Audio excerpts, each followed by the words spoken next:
Alors, un point que nous avons également débattu ce week-end, qui a été extrêmement riche sur le plan des débats que nous avons filmés, c'est la question de l'universalité. Est-ce qu'on peut universaliser le Shabbat, par exemple? Est-ce qu'on peut universaliser le Ramadan? Est-ce que certaines règles qui sont valables pour un groupe donné peuvent être généralisées à toute une population et même à toute l'humanité? On s'aperçoit assez vite que c'est absurde. Parce que dans un groupe donné, on peut faire certains choix, mais ça ne veut pas dire que ça s'impose à tout le monde, quel que soit le groupe. Prenons par exemple la question du porc.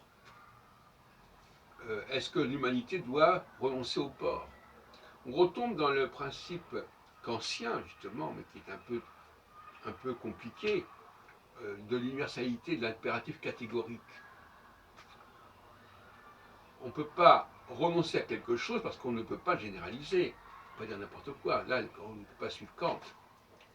Ce qui est valable pour un groupe donné peut ne pas être valable pour un autre groupe, donc il ne va pas être rejeté parce que ça n'est pas valable pour d'autres groupes.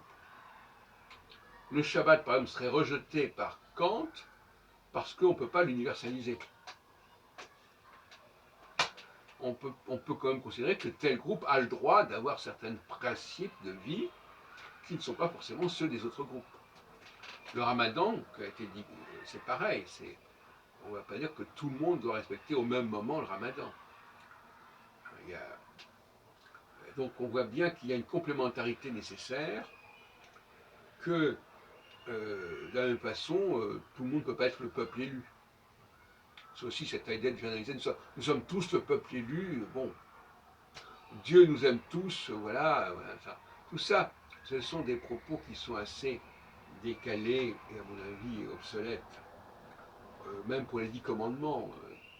On sait très bien qu'il y a des commandements qui valent pour un groupe donné et pas forcément pour. Et c'est pour ça que j'ai introduit, il y a déjà quelques temps, la notion d'anachronisme qui est connue et celle d'anachorisme, qui est moins. Anachronisme, c'est-à-dire qu'il y a des choses qui sont valables à un moment donné, dans une période donnée, mais il y a aussi des choses qui sont valables dans un groupe donné, dans une année, puisque le mot koros veut dire espace. Dans un espace donné, ça peut se faire, dans un autre espace, ça ne peut pas se faire. Et là, il y a un anachronisme quand on veut adapter quelque chose qui est valable dans un groupe à un autre groupe pour lequel ça ne correspond pas. En outre le fait que l'idée de généraliser les valeurs d'un groupe à l'ensemble de l'humanité est assez aberrant, ce qui pose d'ailleurs les problèmes du mimétisme. Hein. On ne peut pas imiter n'importe qui, n'importe comment.